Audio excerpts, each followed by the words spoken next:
serious penalties for public officials who block the removal of criminal aliens. In many cases, Minnesota in the spotlight multiple times during the longest State of the Union address in recent history. Thanks for staying up late with us tonight. In his first State of the Union since returning to office, President Donald Trump spent just shy of 2 hours addressing Congress about a wide range of topics. And some of those topics have direct ties to the North Star State. Esme Murphy kicks off our team coverage tonight, breaking down all of the Minnesota moments. Esme? Well, that's right, Derek. The biggest Minnesota mention, not surprisingly, came as the president hit hard on the state's fraud crisis. but when it comes to the corruption that is plundering, it's plundering America.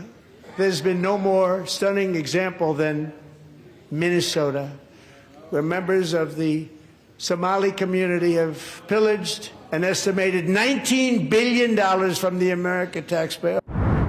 The $19 billion estimate has been thrown out there before, but here's what we know.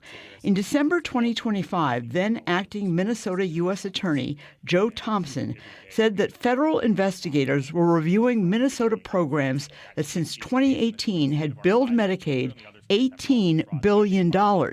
Thompson said that half of that, or $9 billion, could be fraud, a number that has still not been verified. He again targeted the Somali community as Representative Ilhan Omar sat there stone-faced.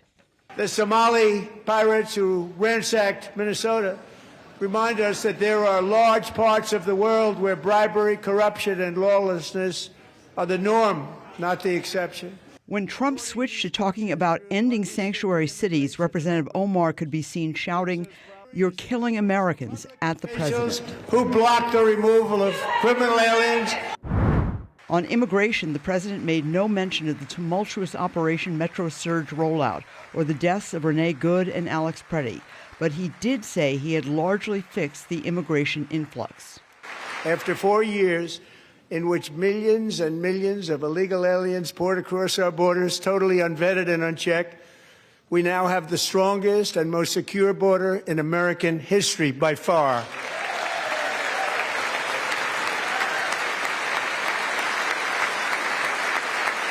A CBS News fact check says while border crossings have plunged to the lowest level since the 1970s, thousands are still crossing. In January, the Border Patrol arrested 6,000 migrants. The president also mentioned he wants a law that would make it illegal for any state to allow undocumented residents to have driver's licenses.